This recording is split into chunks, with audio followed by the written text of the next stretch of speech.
Welcome to Shilpa TV news. ముందుగా headlines. పేద ప్రజల జీవితాలలో వెలుగులు నింపిన గొప్ప నాయకుడు దివంగత నేత మాజీ ముఖ్యమంత్రి డాక్టర్ వైఎస్ఆర్ అని పేర్కొన్న ఎమ్మెల్సీ ఇస్సాక్ బాషా. ప్రజా సమస్యలను వేగవంతంగా పరిష్కరించండి అధికారులను ఆదేశించిన జిల్లా కలెక్టర్ రాజకుమారి గనియా. దివంగత మహానేత మాజీ సీఎం డాక్టర్ వైఎస్ఆర్ వర్ధంతి సందర్భంగా ఘనంగా నివాళులు అర్పించిన కాంగ్రెస్ పార్టీ నేతలు. టీచర్స్ డే సందర్భంగా ప్రైవేట్ పాఠశాలల ఉపాధ్యాయుల ఆటల పోటీలు. వినాయక చవితి సందర్భంగా టెక్కే మార్కెట్ యార్డ్ నందు పూజా సామాగ్రి మట్టి విగ్రహాలు విక్రయాల ఏర్పాటు. వక్ఫ్ చట్ట సవరణపై అభిప్రాయ సేకరణ చేపట్టిన ముస్లిం జేఏసీ. అబ్బిపురం గిరిజన కాలనీ వాసులకు మౌలిక సదుపాయాలు కల్పించాలని డిమాండ్ చేస్తూ సిపిఐ ఆధ్వర్యంలో కలెక్టరేట్ వద్ద ధర్నా.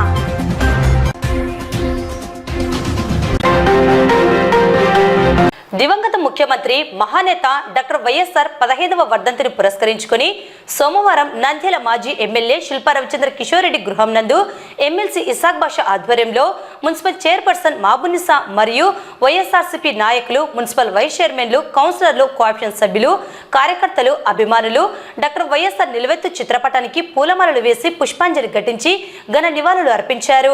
డాక్టర్ వైఎస్ఆర్ ఆశయ సాధనకు ప్రతి ఒక్కరూ కృషి చేయాలని, మహానేత స్ఫూర్తితో ముందుకు నడవాలని ఎమ్మెల్సీ ఇస్సాక్ బాషా పిలుపునిచ్చారు.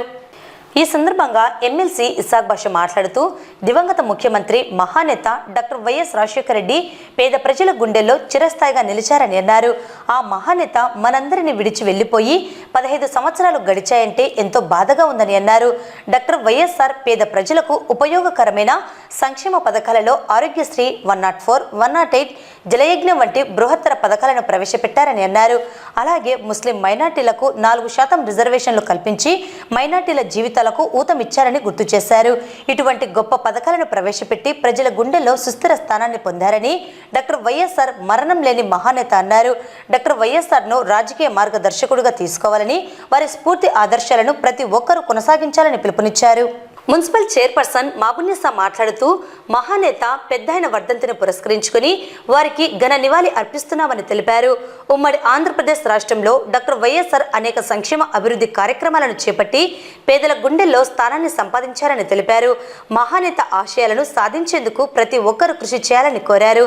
ఈ కార్యక్రమంలో రాష్ట్ర డైరెక్టర్లు Chandrasekhar, doctor Sasikala Reddy, international human rights protection commission AP state general secretary Dalmil Ameer, municipal vice chairman Gangisetty Sridhar, Pamsavali, మాజీ municipal chairman Khaipa Ramudu, YCP నాయకులు దేశం సుధాకర్ రెడ్డి, ముస్లిం జేఏసీ నాయకులు, వైసీపీ కౌన్సిలర్స్, కోఆప్షన్ సభ్యులు, వార్డు ఇన్ఛార్జీలు, కార్యకర్తలు, అభిమానులు పాల్గొన్నారు. కన్నీటితో మార్చేవ్రాలు అడవి చెట్లను, పావురాళ్లను కలలోనైనా కనగలమా? ఆశలు సమాధి చేస్తూ, బంధాలను బలి చేస్తూ, ప్రాణాలే విడిచి సాగే పయనమిది. కడసారిది వీడ్కోలు, కన్నీటితో మాచే వ్రాలు అడవి చెట్లను, పావురాళ్లను కలలోనైనా కనగలమా?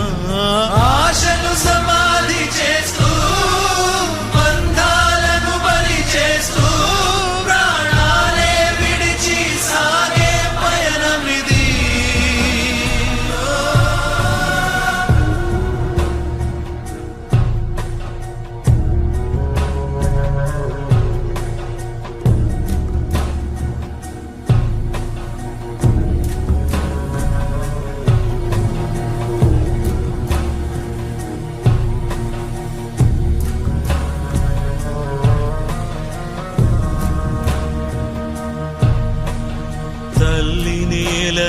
పల్లె సీమని విడతరమా తరమా?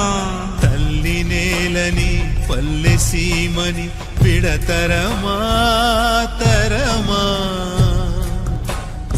ఉన్న ఊరిలో ఉన్న సౌఖ్యము స్వర్గమివ్వగలదా కలదా? జననానికి ఇది మా దేశం, మరణానికి మరి ఏ దేశం? జననానికి ఇది మా దేశం, మరణానికి మరి ఏ దేశం? కదిలే నదులారా, కలలే అలలోనా, జననీ జన్మభూమి స్వర్గాదపి గరీయసి, కన్నీటి తెరలలో తల్లి నేలని కడసారి మేము కనలేక కదిలిపోయేము.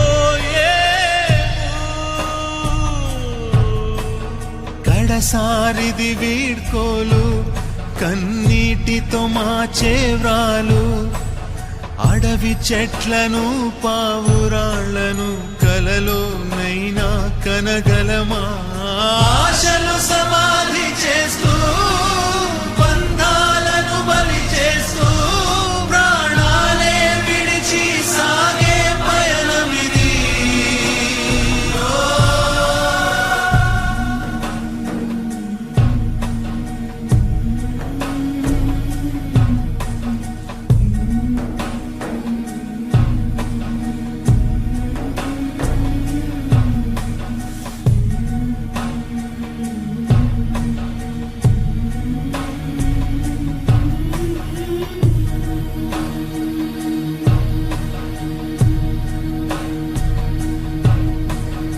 ఈరోజు మహానేత దివంగత వైఎస్ రాజశేఖర రెడ్డి గారి 15వ వర్ధంతిగా ఈరోజు మేమందరం ఈడ నివాళులు అర్పించడానికి సమావేశం జరగడం జరుగుతోంది.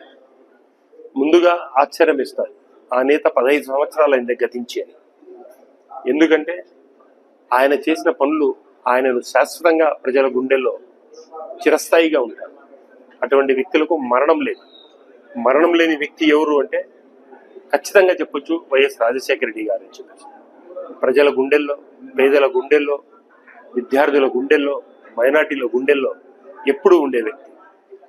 ఆయన చేసిన కార్యక్రమాలను మరొకసారి మనం గుర్తు తెచ్చుకోవాల్సిన అవసరం ఉంటుంది. ప్రధానంగా 4% రిజర్వేషన్, ఎన్నో కష్టాలు ఉన్నా కూడా 4% రిజర్వేషన్ ఇచ్చి మైనార్టీలకు ఎంతో ఊతమిచ్చిన వ్యక్తి మహానేత వైఎస్ రాజశేఖర రెడ్డి గారు.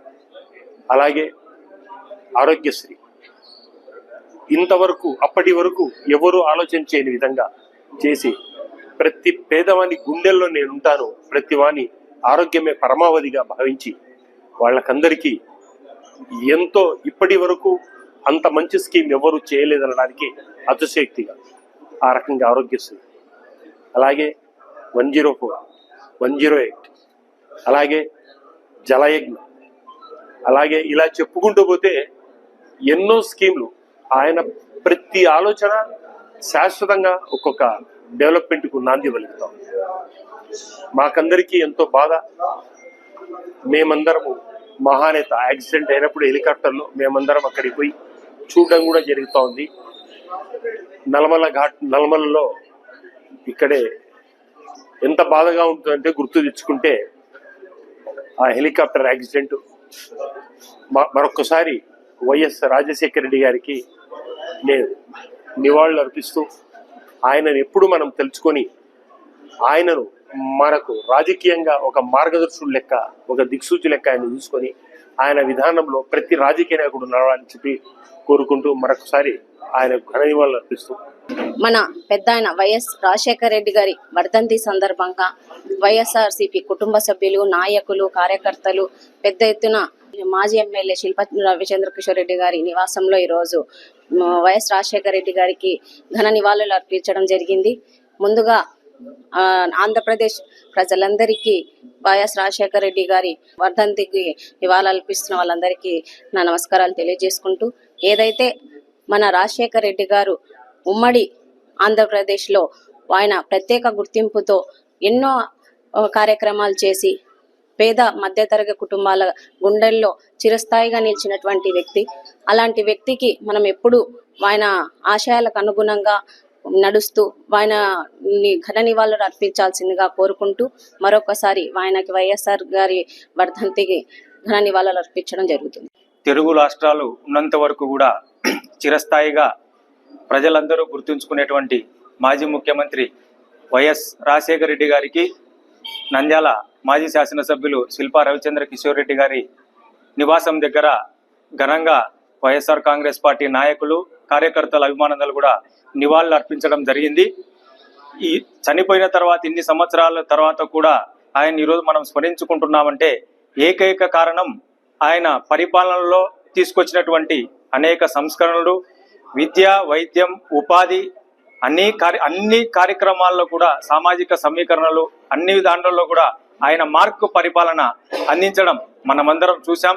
అన్నిటికంటే ముఖ్యంగా రైతులకు, విద్యార్థులకు, రైతు కూలీలకు, ఆరోగ్యశ్రీ ద్వారా చిన్నపిల్లలకు గతంలో ఎన్నడూ దేశం స్వతంత్రం వచ్చినప్పటి నుంచి కూడా లేని అనేకమైనటువంటి విభిన్నమైనటువంటి కార్యక్రమాలు ప్రజా సంక్షేమం కోసం చేసినటువంటి ఆయన పరిపాలన మన రాష్ట్రంలోనే కాదు దేశంలో, ప్రపంచ స్థాయిలో కూడా ఆ రోజు గుర్తింపు తెచ్చింది. ఆయన స్ఫూర్తితో మన జగన్మోహన్ రెడ్డి గారు కూడా అనేకమైనటువంటి కార్యక్రమాలు చేశారు.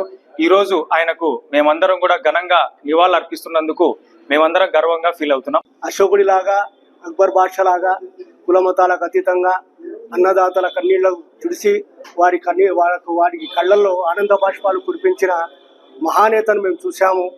విద్య కోసం ఆయన పాటుపడిన విధానాన్ని మనం చూసాము. మరీ ముఖ్యంగా ముస్లింలకు 4% రిజర్వేషన్ ఇచ్చి ఆయన ముస్లిం సమాజాన్ని ఎంతగా అభివృద్ధి పరిచాడో ఈరోజు మేము కళ్ళారా చూస్తున్నాము. ఒక నాయకుడు అంటే ఎలా ఉండాలి అనే దానికి 100% నిదర్శనం డాక్టర్ వైఎస్ రాజశేఖర రెడ్డి. ఆయన ముఖ్యమంత్రి అయ్యేంత వరకు ఆయన మీద ఎన్నో అవాకులు చవాకులు ఆధారాలని ఎన్నో ఆరోపణలు చేయడం సినిమాలలో సహా మనం చూసాం.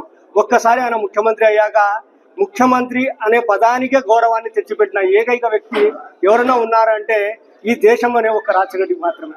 ఆయన పాలన చూసి ఇతర రాష్ట్రాల ముఖ్యమంత్రులు కూడా ముక్కున వేలేసుకుని ఆయన ఫాలో అయిన సందర్భాలు ఎన్నో చూసాం మనం. చివరికి దేశ ప్రధానికి కూడా అప్పట్లో ఉన్న దేశ ప్రధాని మన్మోహన్ సింగ్ గారు కూడా పాలన చేస్తే వైఎస్ రాజశేఖర రెడ్డి లానే చేయాలి అని చెప్పిన మహోన్నత వ్యక్తి ఈ దేశంలో ఎవరైనా ఉన్నారంటే అది ఒక్క వైఎస్ రాజశేఖర రెడ్డి గారే. జిల్లా కేంద్రంలో పీజీఆర్ఎస్ వ్యవస్థను పటిష్టం చేశామని, ప్రజా సమస్యలపై వెంటనే స్పందించి వేగవంతంగా నాణ్యతతో పరిష్కరించేందుకు ప్రత్యేక శ్రద్ధ తీసుకోవాలని జిల్లా కలెక్టర్ రాజకుమారి అధికారులను ఆదేశించారు. సోమవారం కలెక్టరేట్లోని సెంటనరీ హాలులో public grievance redressal system PGRS కార్యక్రమంలో పాల్గొని జిల్లాలోని వివిధ ప్రాంతాల నుండి వచ్చిన ప్రజల నుండి అర్జీలను స్వీకరించారు.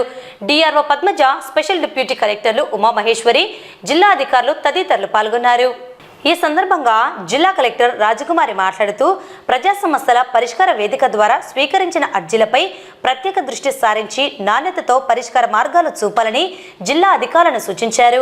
కలెక్టరేట్లో పీజీఆర్ఎస్ సిస్టమ్ను పటిష్టం చేశామని, ముఖ్యమంత్రి కార్యాలయం నుండి కూడా సిబ్బందికి శిక్షణ ఇచ్చారని తెలిపారు. ఈ మేరకు ఫిర్యాదుల పరిష్కారంలో జాప్యానికి తావు లేకుండా నిర్ణీత కాల పరిమితిలోగా పరిష్కార మార్గాలు చూపాలన్నారు. దరఖాస్తులు ఎట్టి పరిస్థితుల్లోనూ B&SLలోకి వెళ్లకుండా చూడడంతో పాటు రీఓపెన్ కాకూడదని కలెక్టర్ స్పష్టం చేశారు. అర్జీల పరిష్కారంలో అలక్ష్యం చేయకుండా అర్జీదారులు సంతృప్తి పరిచేలా చూడాలని అధికారులను సూచించారు. ఈ కార్యక్రమంలో 76 మంది అర్జీదారులు తమ సమస్యల పరిష్కారానికి జిల్లా కలెక్టర్కు అర్జీలు సమర్పించారు.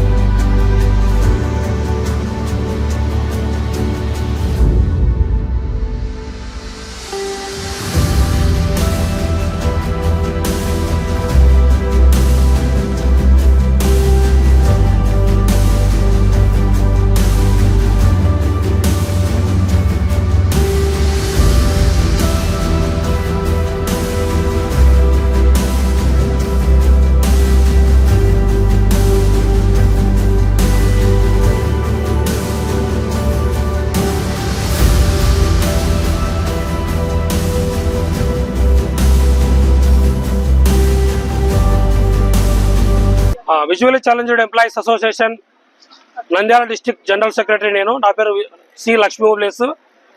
ఏదైతే మన కోయిలకుంటలో జరిగిన శివనాగులు అనే అమ్మాయి మీద జరిగిన లైంగిక దాడి పైన మేము మా యొక్క విజువల్లీ ఛాలెంజ్డ్ ఎంప్లాయీస్ అసోసియేషన్ తీవ్రంగా ఖండిస్తుంది. మా యొక్క ఎంప్లాయీస్ అసోసియేషన్ రాష్ట్ర అధ్యక్షులు రవీంద్రబాబు సార్ గారి యొక్క ఆదేశాల మేరకు ప్రతి ఒక్క జిల్లాలో మా యొక్క కలెక్టర్లను కలిసి ఈ యొక్క వినతి పత్రం ఇస్తూ మా యొక్క డిమాండ్లు ఆయన ముందు ప్రభుత్వం ముందు పెట్టడం జరిగింది. అవి ఏమిటంటే లైంగిక దాడికి గురైన అమ్మాయి కుటుంబానికి 50 లక్షల ఎక్స్ప్రెషా, ఆమెకు జరిగిన వైద్య ఖర్చులన్నీ ప్రభుత్వమే భరాయించాలి. అలాగే ఆ కుటుంబానికి ఒక ఉద్యోగాన్ని ఇచ్చి ఆ కుటుంబాన్ని ఆదుకోవాలని చెప్పి మేము డిమాండ్ చేస్తూ ఉన్నాం. అట్లాగే మేము పింఛన్ ఏదైతే రావడం లేదని ఈ అమ్మాయి విషయంలో మేడంని కలిసినప్పుడు మేడం గారు కూడా కలెక్టర్ మేడం గారు కూడా సానుకూలంగా స్పందించి ఈ అమ్మాయికి పింఛన్ మంజూరు చేస్తామని చెప్పడం జరిగింది. అందుకు మేడం గారికి కూడా కలెక్టర్ మేడం గారికి కూడా హృదయపూర్వక ధన్యవాదాలు తెలియజేస్తున్నాం. థ్యాంక్ యూ అన్నారు. దివంగత నేత మాజీ ముఖ్యమంత్రి డాక్టర్ వైఎస్ఆర్ 15వ వర్ధంతి సందర్భంగా నంద్యాల కాంగ్రెస్ పార్టీ నాయకులు ఘనంగా నివాళులు అర్పించారు. నంద్యాలలో డాక్టర్ వైఎస్ఆర్ విగ్రహానికి దాసరి చింతలయ్య నంద్యాల కాంగ్రెస్ పార్టీ అధ్యక్షుల ఆధ్వర్యంలో పూలమాల వేసి నివాళులు అర్పించారు. ఈ సందర్భంగా వారు మాట్లాడుతూ దివంగత మహానేత డాక్టర్ రాజశేఖర రెడ్డి పిసిసి అధ్యక్షులుగా, రాష్ట్ర ముఖ్యమంత్రిగా 2 సార్లు పదవులను చేపట్టారని తెలిపారు. కాంగ్రెస్ పార్టీలో అనేక పదవులు చేసి రాష్ట్రంలో ముఖ్యమంత్రి హోదాలో ఉచిత కరెంట్ ఫీజు రియంబర్స్మెంట్, ఆరోగ్యశ్రీ, ముస్లిం మైనార్టీలకు 4% రిజర్వేషన్, 104, 108 అనేక సంక్షేమ పథకాలను ప్రవేశపెట్టిన నాయకుడు అన్నారు. చెవెళ్ల నుండి ఇచ్చాపురం వరకు పాదయాత్ర చేసి 2 తెలుగు రాష్ట్రాల్లో రైతులు పడుచున్న కష్టాలను స్వయంగా చూసి వారి కష్టాలను తీర్చిన నాయకుడు రాజశేఖర రెడ్డి అని తెలిపారు. మహిళలకు బ్యాంకుల ద్వారా పావలా వడ్డీకి రుణాలు అందించారని పేర్కొన్నారు. ఈ కార్యక్రమంలో పిసిసి అధికార ప్రతినిధి ఊకోటు వాసు, ట్రెజరర్ ప్రసాద్, ఉపాధ్యక్షులు ఆనందరావు, మైనార్టీ నాయకులు చాబోలు సలం, హమ్మద్, రవి, పాస్టర్ పాల్రాజ్ యాదవ్ తదితర కాంగ్రెస్ నాయకులు పాల్గొన్నారు. జోహార్ వైఎస్ఆర్, జోహార్ వైఎస్ఆర్, జోహార్ వైఎస్ఆర్. ఉమ్మడి ఆంధ్రప్రదేశ్ రాష్ట్రంలో డాక్టర్ వైఎస్ రాజశేఖర రెడ్డి గారు పులివెందుల నుంచి 6 పర్యాయాలు ఎమ్మెల్యేగా, కడప నుండి 4 పర్యాయాలు ఎంపీగా గెలుపొంది ప్రజలకు ఎంతో సేవ చేశారు. ఆ తర్వాత 2003లో చేవెళ్ల నుంచి ఇచ్చాపురం వరకు 1460 కిలోమీటర్ల పాదయాత్రను మండు వేసవిలో ప్రయాణించి ప్రజల కష్ట సుఖాలు తెలుసుకొని 2004లో ముఖ్యమంత్రి అయ్యారు. ఆ తర్వాత ఎన్నో పథకాలు ప్రవేశపెట్టి ప్రజారంజకంగా పాలన చేశారు. 2009 సెప్టెంబర్ 2వ తేదీన వారు ఉదయం 10:30 గంటల ప్రాంతంలో బేగంపేట విమానాశ్రయం నుంచి వారి హెలికాప్టర్ బయలుదేరింది. ఆ బయలుదేరడం చాలా బాధాకరమైన విషయము. వారు ఏదైతే ప్రవేశపెట్టిన పథకాలు చిత్తూరు జిల్లాలోని రచ్చబండ కార్యక్రమం ద్వారా ప్రజల నుంచి ఇంకా ఏమి తెలుసుకొని వారికి ఏం చేస్తే మేలవుతుంది అనే ఉద్దేశంతో రచ్చబండ కార్యక్రమాన్ని ఇచ్చేశారు.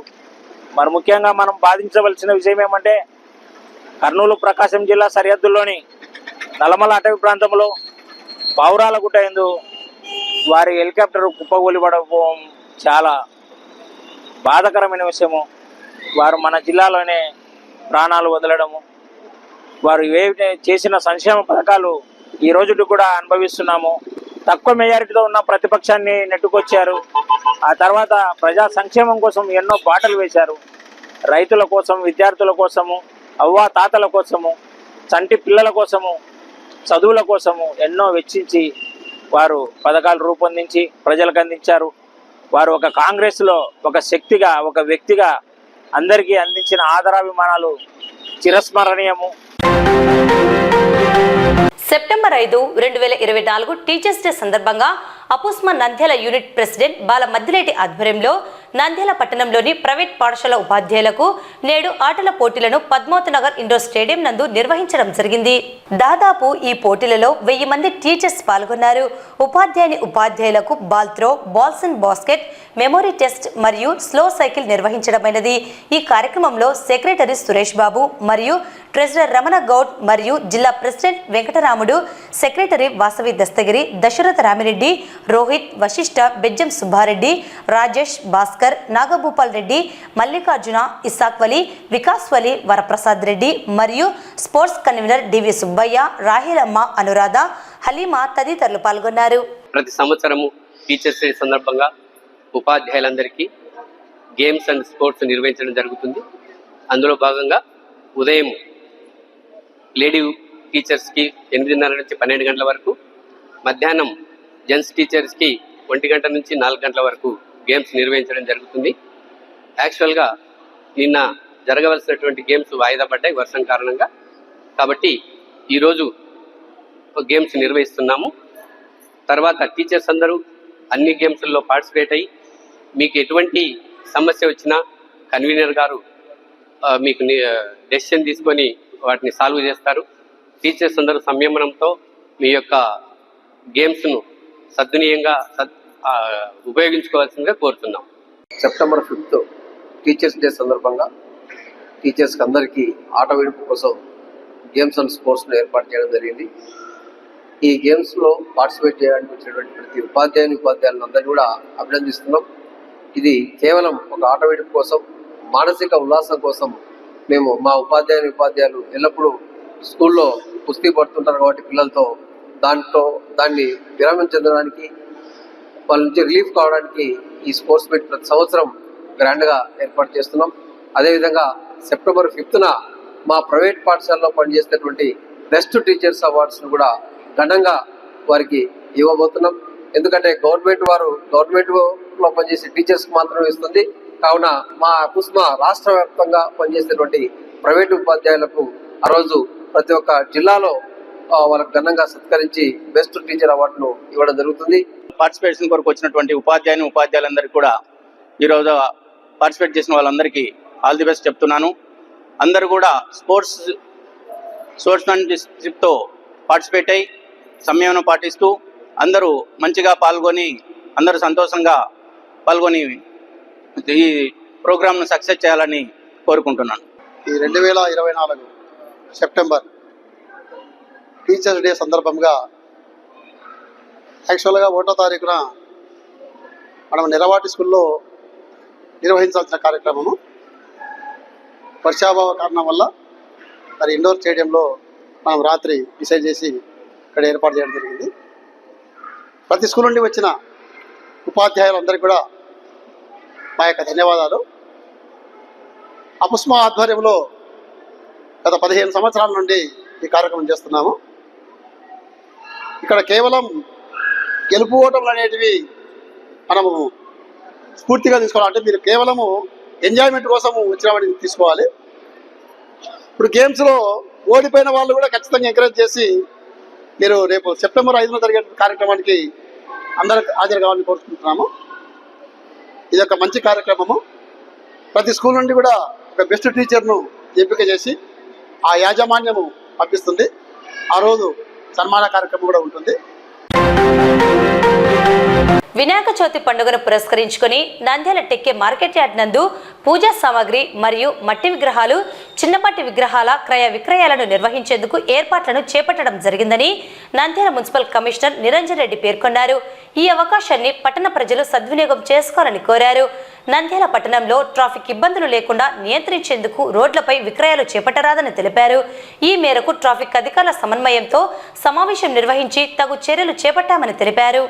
నంద్యాల పట్టణంలో రానున్న వినాయక చవితి సందర్భంగా తీసుకోవాల్సిన జాగ్రత్తలపై మన గౌరవ జిల్లా కలెక్టర్ గారి ఆదేశాల మేరకు మన నంద్యాల పట్టణ ట్రాఫిక్ సిఐ గారి సహకారంతో, పోలీసు వారి సహకారంతో మన పట్టణంలో టెక్కే మార్కెట్ యార్డ్లో అక్కడ ఈ 5, 6, 7 ఈ 3 రోజుల్లో పత్రి కానీ గణేష్ బొమ్మలు కానీ అక్కడ అమ్ముకోవడానికి ఏర్పాట్లు చేయడం అనేది మున్సిపాలిటీ ద్వారా జరుగుతుంది. అక్కడ మార్కెట్ కమిటీ అధికారులు కూడా దానికి తగు పర్మిషన్స్ అవి ఇచ్చారు. కాబట్టి పట్టణంలో మరే ఇతర ప్రాంతాల్లో ఈ పత్రి అమ్మేవాళ్ళు కానీ, విగ్రహాలు అమ్మేవాళ్ళు కానీ వాళ్ళు బళ్ళ ద్వారా ట్రాఫిక్ హజార్డ్ కలగ చేయడం కానీ, వీధుల్లో ఆ పత్రి వేసి మరి రాకపోకలకు ప్రజలకు అసౌకర్యం కలిగించడం అనే దాన్ని అవాయిడ్ చేయడం కోసం, ప్రత్యేకంగా ప్రజల సౌలభ్యం కోసం మరి పండుగ సంతోషంగా జరుపుకోవాలన్న ఒక ఆలోచనతో వారందరికీ కూడా రేపు ఆ టైంలో 5, 6, 7 తేదీలో వర్షం వచ్చినా ఎటువంటి ఇబ్బంది లేకుండా అక్కడ షెడ్స్ క్రింద వాళ్ళు వచ్చేసి వాళ్ళ పూజకు కావాల్సిన సామాగ్రి కొనుగోలు చేయడం కానీ, పూజా సామాగ్రి అమ్మే వాళ్ళకు కూడా సౌకర్యవంతంగా అక్కడ ఏర్పాటు చేయడం జరిగింది విత్ పార్కింగ్. కాబట్టి దయచేసి పట్టణ ప్రజలందరూ కూడా ఈ సౌలభ్యాన్ని వినియోగించుకోండి. మరి ఎవరైతే పట్టణంలో అమ్మకందారులు ఉన్నారో, పత్రి అమ్మకందారులు కానీ, వినాయకుడి ఐడిల్స్ విక్రయించే వాళ్ళు కూడా దయచేసి మీరు అక్కడ మాత్రమే ఏర్పాటు చేసిన ప్రదేశంలో మాత్రమే మీ యొక్క అమ్మకాలు చేయాలి. ఏదైనా దీని మీద ఇంకెక్కడైనా మరే ఇతర ప్రాంతాల్లో పెడితే మున్సిపల్ అలాగే ట్రాఫిక్ అధికారులు, ట్రాఫిక్ పోలీసులు కూడా దాన్ని నియంత్రించే అవకాశం ఉంది. కాబట్టి మీరందరూ కూడా దీన్ని అర్థం చేసుకుని సహకరించవలసిందిగా కోరుతున్నాను. బీజేపీ కూటమి ప్రభుత్వం ప్రవేశపెట్టిన వక్ఫ్ సవరణ బిల్లును వ్యతిరేకిస్తూ నంద్యాల పట్టణంలోని స్థానిక బదర్ మసీద్ ఆవరణంలో నంద్యాల అసెంబ్లీ ముస్లిం జాయింట్ యాక్షన్ కమిటీ ఆధ్వర్యంలో పోస్టు కార్డు ఉద్యమం చేపట్టడం జరిగిందని జేఏసీ కన్వీనర్ గన్ని అబ్దుల్ కరీం పేర్కొన్నారు. ఈ సందర్భంగా నిర్వహించిన మీడియా సమావేశంలో వారు మాట్లాడుతూ వక్ఫ్ సవరణ బిల్లును ఎట్టి పరిస్థితుల్లో సమర్థించబోమని అన్నారు. వీధి వీధిన వాడవాడల్లో తిరిగి ముస్లిం సమాజం యొక్క అభిప్రాయాలను సేకరించి జాయింట్ పార్లమెంటరీ కమిటీని పంపిస్తున్నామని తెలిపారు. ఇప్పటికైనా టీడీపీ, జనసేన, బీజేపీ కూటమి ప్రభుత్వం పార్లమెంటులో బిల్లుకు మద్దతు తెలిపి బయటకు వచ్చి వక్ఫ్ బిల్లుకు మేము వ్యతిరేకం అనడం చాలా దారుణమని, దీనిని తీవ్రంగా ఖండిస్తున్నామన్నారు. తెలుగుదేశం పార్టీ ముస్లింల పట్ల ద్వంద్వ వైఖరి అవలంబిస్తూ ముస్లిం సమాజానికి తీవ్రంగా నష్టపరుస్తుందని ఆవేదన వ్యక్తం చేశారు. ఇప్పటికైనా తమ వైఖరిని మార్చుకోవాలన్నారు. దూదేకుల ఫెడరేషన్ మాజీ chairman doctor Baban, councillor Tamim, co-option సభ్యులు సలాముల్లా తమ అభిప్రాయాలను తెలిపి ముక్త కంఠంతో వక్ఫ్ సవరణ బిల్లును వ్యతిరేకించారు. ఈ కార్యక్రమంలో కో కన్వీనర్ మహబూబ్ బాషా, జేఏసీ కార్యవర్గ సభ్యులు ఇద్రిస్, షేక్ పునా జుబేర్, సోహెల్ రాణా, సర్దార్, నూర్ బాషా, మహమ్మద్ హుసేన్ తదితరులు పాల్గొన్నారు. గత 10 ఏళ్లుగా ఎన్డీఏ ప్రభుత్వం చేస్తున్న అరాచకాలు, అక్రమాలు, అన్యాయాలు దేశవ్యాప్తంగా అందరం చూస్తూనే ఉన్నాము. అందులో భాగంగానే మళ్ళీ ఈ మధ్య కాలంలో ఈసారి ప్రభుత్వం ఏర్పడ్డాక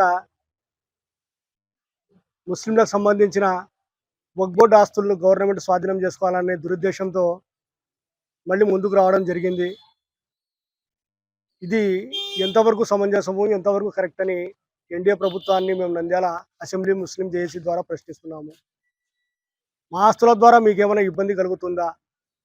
ఆ ఆస్తుల ద్వారా లబ్ధి పొందే వల్ల ముస్లిం సమాజం లబ్ధి పొందడం వల్ల మీకేమైనా ఇబ్బంది కలుగుతుందా, లేదా మీకేమైనా నష్టం కలుగుతుందా? ఇలా ఎంతకాలం ముస్లింలపై కానీ, క్రిస్టియన్లపై కానీ, దళితులపైన కానీ, ఎస్సీ ఎస్టీలపైన కానీ ఇలాంటి భేదభావాన్ని, భయభ్రాంతుల్ని ఎంతకాలం గురి చేస్తారని చెప్పి ఎన్డీఏ ప్రభుత్వాన్ని ముక్కుసూటిగా మేము నిలదీస్తున్నాము. చేతనైతే మంచి పనులు చేయాలి, లేకపోతే చేతులు ముడుచుకొని వెళ్ళిపోవాలి. వేరే వాళ్ళు వచ్చి ఎవరైనా పాలన చేస్తారు. అలా కాకుండా ఉదయం లేచినప్పటి నుంచి బట్టలపైన ఆంక్షలు, టోపీలపైన ఆంక్షలు, గడ్డం పైన ఆంక్షలు, హిజాబ్ పైన ఆంక్షలు, చివరికి మా ఆస్తులపైన కూడా ఆంక్షలు పెట్టడానికి మీకేం రైట్స్ ఉన్నాయని మేము ఈ మీడియా ద్వారా మరొకసారి ముక్కుసూటిగా అడుగుతున్నాము. దీనికి సమర్థిస్తున్న కూటమి ప్రభుత్వాన్ని కూడా మేము నిలదీసేది ఏమంటే, బీజేపీ ఏది చెప్తే అది మీరు తూచా తప్పకుండా పాటిస్తారా, లేకపోతే బీజేపీ చేస్తున్న అరాచకాలని, అన్యాయాన్ని కూడా మీరు సమర్థిస్తారా, లేకుంటే వ్యతిరేకిస్తారా అనేది కూడా ఆంధ్రప్రదేశ్లో ఉండే కూటమి ప్రభుత్వం కూడా ఒకసారి జవాబు చెప్పాల్సిన అవసరం కూడా ఎంతైనా ఉందని చెప్పి ఈ మీడియా ద్వారా మిమ్మల్ని అడుగుతున్నాము.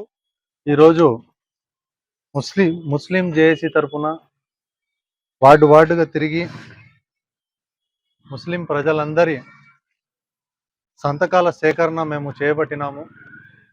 సో ఇందుకు ముఖ్యంగా ముస్లిం జేఏసీ వాళ్ళ కృతజ్ఞతలు తెలియజేస్తున్నాను. వాళ్ళు ముందరకు వచ్చి ప్రజల్లో అవేర్నెస్ తీసుకెళ్తున్నారు. ఎందుకంటే ఈరోజు మనం చూస్తున్నాం, ఏదైతే ఇండియా ప్రభుత్వం ఉంది అది ఈరోజు కొత్త చట్టం తీసుకురాబోతుంది, కొత్త వక్ఫ్ అమెండ్మెంట్ బిల్ పాస్ చేయబోతుంది. దానికి మేము ముస్లిం సమాజం అంతా మేము వ్యతిరేకిస్తున్నామని ఈ సందర్భంగా మీ అందరికీ తెలియజేస్తున్నాం. ఈరోజు ఇండియా అసెంబ్లీ ముస్లిం జాయింట్ యాక్షన్ కమిటీ ఆధ్వర్యంలో వక్ఫ్ బోర్డుకు సవరణ ఏదైతే బిల్ పెట్టడం జరిగింది కేంద్ర ప్రభుత్వము, దీన్ని వ్యతిరేకిస్తూ ఈరోజు ఇక్కడ ఒక స్టాల్ ఏర్పాటు చేయడం జరిగింది. వక్ఫ్ బోర్డ్ అంటే ఒకటి ప్రైవేట్ ప్రాపర్టీ, అది పబ్లిక్ ప్రాపర్టీ కాదు, అది ముస్లిం సమాజానికి చెందిన ప్రాపర్టీ. అది దానిలో ఏ ఒక్కరు ఇన్వాల్వ్మెంట్ అవసరం లేదు. కాబట్టి దాన్ని వ్యతిరేకిస్తూ మేము ఈరోజు ఇక్కడ ఒక స్టాల్ ఏర్పాటు చేయడం జరిగినది. ఈ స్టాల్ ఇక్కడ అంతం కాదు, ఇంకా రాబోయే రోజుల్లో పెద్ద తీవ్రత మేము ఈ ఉద్యమాన్ని చేస్తాము. ధర్నాలు, ర్యాలీ కూడా చేయడం జరుగుతున్నది. కావున ఈ వక్ఫ్ బోర్డ్ ప్రాపర్టీని ముస్లిం సమాజం ఏ ఒక్కరు కూడా వదులుకోరు. కేంద్ర ప్రభుత్వం కూడా ఆలోచించాలి. ఎప్పుడు ముస్లింల పైన ఏడవడం కాదు, ముస్లిం సమాజానికి ఏది మేలు జరుగుతుందో కూడా ఆలోచించాలా. దానికోసము ఈరోజు ఒక మసీద్ దగ్గర కూర్చోవడం జరిగింది. రాబోయే రోజుల్లో వేరే మసీద్లో కూడా మనం కూర్చొని అందరితో మాట్లాడి ముస్లిం సమాజంతో అంతా ఒక చైతన్యంగా మనం పోరాడదామని తెలియజేస్తున్నాం. సిట్టింగ్ లో వక్ఫ్ బోర్డ్ లో యొక్క లాస్ట్ మన యొక్క విధి విధానాలు దాని యొక్క చట్టాన్ని మార్చాలనే ఉద్దేశంతో సెంట్రల్ గవర్నమెంట్ మార్పు తీసుకురావాలని కూడా పెట్టడం జరిగింది. దానిలో చాలా పార్టీలు కూడా వ్యతిరేకించడం జరిగింది. 100% ముస్లిం మైనారిటీ యొక్క వీళ్ళ అప్పీల్ ఏమిటంటే ఎలాంటి పరిస్థితుల్లో కూడా వక్ఫ్ బోర్డు ఇది ముస్లిం ప్రాపర్టీ, దీనిలో ఎవరు కూడా జైలు పెట్టడానికి వీలు కాదు, ఇది మార్పు చేయడానికి కూడా మేము సమ్మతించామని కూడా ఇందు మూలంగా చెప్తున్నామండి. ఈరోజు నంద్యాల అసెంబ్లీ ముస్లిం జాయింట్ యాక్షన్ కమిటీ తరపు నుంచి ఈరోజు వక్ఫ్ చట్టంపై ఏదైతే సవరణ అంటూ ఎన్డీఏ కూటమి ప్రభుత్వం ఈ యొక్క దుశ్చర్యకు పాల్పడుతుందో దానికి వ్యతిరేకంగా ముస్లిం జాయింట్ యాక్షన్ తరపు నుంచి మనము అభిప్రాయాల సేకరణ చేసి పార్లమెంటుకు పంపించే ఆలోచన ఈరోజు చేయడం జరిగింది. అందులో భాగంగానే మన 11వ వార్డు కౌన్సిలర్ తమీం గారు మరియు జేఏసీ కన్వీనర్ అయిన గన్నీ కరీమన్న గారు అందరి ఆధ్వర్యంలో ప్రతి ఒక్కరి సహకారంతో ఇక్కడ సంతకాల సేకరణ చేయడం జరిగింది. అప్పుడే చెప్పాము, గతంలో కూడా ఏదైతే సార్వత్రిక ఎన్నికలకు ముందే చెప్పాము, ఇది కూటమి ప్రభుత్వం కింద ఈసారి ఏర్పడితే వక్ఫ్ అమెండ్మెంట్ యాక్ట్ అని తీసుకొస్తుంది, దీన్ని ముస్లింలకు వ్యతిరేకంగా ఈ బిల్లు తీసుకొస్తారని చెప్తే చాలా మంది అప్పుడు తోసిపుచ్చారు. కానీ ఇప్పుడు అర్థమవుతుంది వాళ్ళకు కూడా, అప్పుడు చెప్పింది కూడా ఇప్పుడు నిజమవుతుంది అని చెప్పి వాళ్ళకు కూడా అర్థమవుతుంది. మేము ఒకటే చెప్తున్నాము, ఇక్కడ ఉన్న కూటమి ప్రభుత్వం టీడీపీ, జనసేన, బీజేపీ కూడా ద్వంద్వ వైఖరి అవలంబిస్తున్నాయి. ఈ ద్వంద్వ వైఖరిని కూడా వీళ్ళు వీడాలి.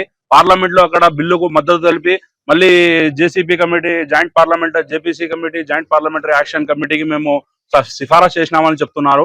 కానీ అది అంత బూటకము, ఎవరు ప్రజలు ముస్లిం సమాజం నమ్మే పరిస్థితుల్లో లేరు. నంద్యాల జిల్లా మహానంది మండలం అబ్బిపురం గిరిజన కాలనీ వాసులకు గత 20 సంవత్సరాల నుండి కాలనీ ఏర్పడిన నాటి నుండి ఎటువంటి మౌలిక సదుపాయాలు కల్పించలేదని ప్రభుత్వం స్పందించి మౌలిక సదుపాయాలను కల్పించాలని డిమాండ్ చేస్తూ నంద్యాల జిల్లా కలెక్టర్ కార్యాలయం ఎదుట సిపిఐ నాయకులు ధర్నా నిర్వహించారు. ఈ సందర్భంగా సిపిఐ నాయకులు మాట్లాడుతూ అబ్బిపురం చెంచు గిరిజన కాలనీలో ఎటువంటి మౌలిక సదుపాయాలు లేక తీవ్ర ఇబ్బందులకు గురి అవుతున్నారని వాపోయారు. గత 12 సంవత్సరాల క్రితం ప్రభుత్వం పట్టాలను అందించిందని, అయితే సదుపాయాలు లేక జీవనం దుర్భరంగా మారిందన్నారు. ఇప్పటికైనా ప్రభుత్వం స్పందించి మౌలిక సదుపాయాలను కల్పించాలని కోరారు. విష పురుగులతో సహజీవనం సాగిస్తున్న పరిస్థితి నెలకొన్నదని, పాము కాటుతో ఇటీవలనే 2 వ్యక్తులు మృత్యువాత పడ్డారని తెలిపారు. గర్భిణీ స్త్రీలు చంటి బిడ్డలతో నీటిలో ఉంటూ ఇబ్బందులు పడుతున్నారని, సమస్యలను పరిష్కరించాలని స్థానిక కార్యాలయం వద్ద అనేక సార్లు నిరసనలు, వినతి పత్రాలను అందజేసినా ఫలితం లేదన్నారు. ఈ పరిస్థితిని పరిశీలించేందుకు, గిరిజనుల సమస్యలు పరిష్కరించేందుకు ఏ ఒక్క అధికారి కూడా రాలేదని ఆవేదన వ్యక్తం చేశారు. ఈ కార్యక్రమంలో సిపిఐ నాయకులు లెనిన్, కాలనీ వాసులు పాల్గొన్నారు. మహానంది మండలం అబ్బిపురం గ్రామంలో చెంచు గిరిజనులు దాదాపు 45 కుటుంబాలు అక్కడ జీవనం సాగిస్తూ ఉన్నాయి. 12 సంవత్సరాలుగా వాళ్ళకందరికీ కూడా ఈరోజు వాళ్ళకి ఇళ్ల పట్టాలు ప్రభుత్వమే కల్పించింది. అయితే వాళ్ళు ఊరు చివరన ఉన్నారు. వాళ్ళకి గుడిసెలలోనే ఈరోజు నేటికి జీవనం సాగిస్తూ ఉన్నారు. వాళ్ళకి సౌకర్యాలు కల్పించాలని చెప్పేసి అక్కడటువంటి సచివాలయం ఉద్యోగస్తులకి, ఎంపీడీఓ కార్యాలయంలోకి, ఎమ్మెల్యే గారికి అందరికీ విన్నవించుకున్నా ఈరోజు ఎటువంటి ఫలితం లేదు. ఈరోజు కనీసం రోడ్లు లేవు, ఇళ్ళు లేవు. వాళ్ళు వర్షం వస్తే వాళ్ళ ఇళ్ళలోనే పోయి వాళ్ళకి ఉండేటువంటి పరిస్థితి. వాళ్ళు రోజు కూడా పాములతో సహజీవనం చేసేటువంటి పరిస్థితి. రోజు ఊరు చివర కావడంతో పాములన్నీ కూడా వాళ్ళ ఇళ్ళలోకి వచ్చి వాళ్ళ ఇళ్ళలోనే ఉన్నాయి. కనీసం పాము కాటుతోనే ఈ సంవత్సరమే ఒక 2-3 చనిపోవడం జరిగింది. బాలింతలు అరిచేతిలో పిల్లలను పెట్టుకొని నీళ్ళలో ఈరోజు వర్షం వస్తే నీళ్ళ మధ్యలోనే వాళ్ళు ఉండేటువంటి పరిస్థితి ఉంది. ఈ సమస్య పరిష్కారం కోసం ఎంపీడీఓ కార్యాలయం ముందు ధర్నా చేశాం. సర్పంచ్ నిధుల నుంచి కలెక్టర్ గారికి కూడా మేము రిప్రజెంట్ చేస్తే అక్కడ ఉన్నటువంటి ఎంపీడీఓ నిధుల కింద దాన్ని డెవలప్మెంట్ చేయమని చెప్పేసి మేడం లెటర్ ఇచ్చినప్పటికీ ఫలితం లేకపోవడంతో ఈరోజు కలెక్టర్ కార్యాలయం ముందు గిరిజనులందరూ కూడా ధర్నా చేయడం జరుగుతూ ఉంది. కాబట్టి వాళ్ళ సమస్యని మౌలిక వసతులు, వాళ్ళేమి ఇల్లు కావాలని కోరుతలేరు, లేదా బంగ్లా సీసీ రోడ్డు కావాలి, కనీసం వాళ్ళు ఇల్లు లేకపోవడానికి, రోడ్లు నడవడానికి లేనటువంటి పరిస్థితి. మోకాల లోతు దిగబడేటువంటి నీళ్లు ఉన్నాయి. కనీసం మౌలిక వసతులు కల్పించాలని, అదేవిధంగా చెంచు కాలనీ కావడంతో ఈరోజు వాళ్ళందరికీ కూడా వైద్య సౌకర్యాలు కల్పించాలని, మరుగునీటి కాలువలు ఏర్పాటు చేయాలని, లైట్లు, నీళ్లు ఏర్పాటు చేయాలని వీటి కోసమే అడుగుతున్నారు తప్ప వార్తలు ముగించే ముందు ముఖ్యాంశాలు మరోసారి. పేద ప్రజల జీవితాలలో వెలుగులు నింపిన గొప్ప నాయకుడు, దివంగత నేత, మాజీ ముఖ్యమంత్రి డాక్టర్ వైఎస్ఆర్ అని పేర్కొన్న ఎమ్మెల్సీ ఇసాక్ బాషా. ప్రజా సమస్యలను వేగవంతంగా పరిష్కరించండి అధికారులను ఆదేశించిన జిల్లా కలెక్టర్ రాజకుమారి గనియా. దివంగత మహానేత, మాజీ సీఎం డాక్టర్ వైఎస్ఆర్ వర్ధంతి సందర్భంగా ఘనంగా నివాళులు అర్పించిన కాంగ్రెస్ పార్టీ నేతలు. టీచర్స్ డే సందర్భంగా ప్రైవేట్ పాఠశాలల ఉపాధ్యాయుల ఆటల పోటీలు. వినాయక చవితి సందర్భంగా టెక్కే మార్కెట్ యార్డ్ నందు పూజా సామాగ్రి, మట్టి విగ్రహాలు విక్రయాల ఏర్పాటు. వక్ఫ్ చట్ట సవరణపై అభిప్రాయ సేకరణ చేపట్టిన ముస్లిం జేఏసీ. అబ్బిపురం గిరిజన కాలనీ వాసులకు మౌలిక సదుపాయాలు కల్పించాలని డిమాండ్ చేస్తూ సిపిఐ ఆధ్వర్యంలో కలెక్టరేట్ వద్ద ధర్నా. ఈ వార్తలు ఇంతటితో సమాప్తం. నమస్కారం.